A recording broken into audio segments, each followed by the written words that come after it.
আমরা নাগরিক নাকি জনগণ, এই বিতর্ক নিয়ে আজকে কিছু কথা বলবো। যদি 10 জন ছেলে মেয়েকে আপনারা কেউ জিজ্ঞেস করেন যে আপনি নাগরিক কবে হয়েছেন, আমার বিশ্বাস অর্ধেকের বেশি বলবে যে আমার বয়স যখন 18 হয়েছে আমি তখন নাগরিক হয়েছি। তার মানে তাদের বা আমাদের অনেকেরই ক্লিয়ার ধারণা নাই যে আমরা কবে নাগরিক হই।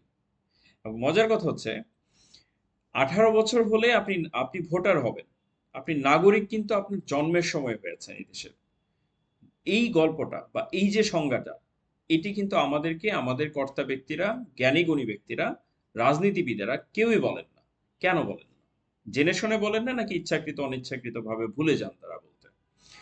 গল্পটা হচ্ছে দুইটার সময় তারা ভুলে যায় না।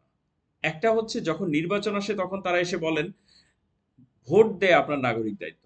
আপনি ভোট ভোট কেন্দ্রে যান এবং গিয়ে আমাকে অমুককে তমুককে ভোট দেন। এটা কিন্তু আপনার নাগরিক দায়িত্ব।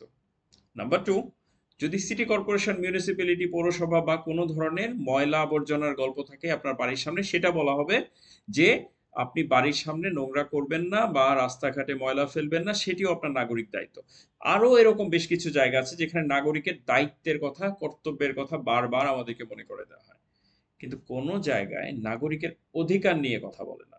হ্যাঁ, মজার কথা হচ্ছে সিটিজেন চার্টার নামে অনেক কিছু লিখে ইয়া বড় একটা বোর্ড বিভিন্ন সরকারি দপ্তরের সামনে, ওয়ালের পেছনে সামনে চিপকে রাখা হয়েছে।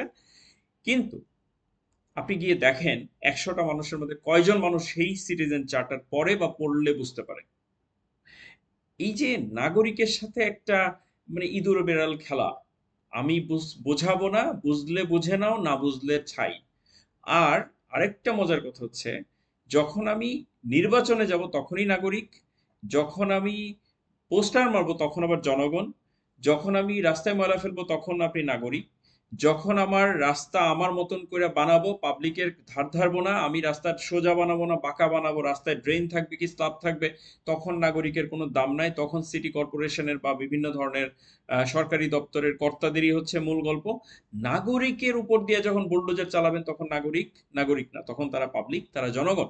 আর যখন আপনি হচ্ছে আপনার স্বার্থে যাবেন তখন তারা নাগরিক হয়ে যায়, তো কিন্তু শুধুমাত্র কর্তব্য আর দায়িত্ব মনে করে এদের জন্য। আমার কাছে মনে হয় আমরা নাগরিকেরা যখন বুঝবো আমরা কবে নাগরিক হয়েছি, তখন থেকে এই ঝামেলাটা কমে যেতে থাকবে।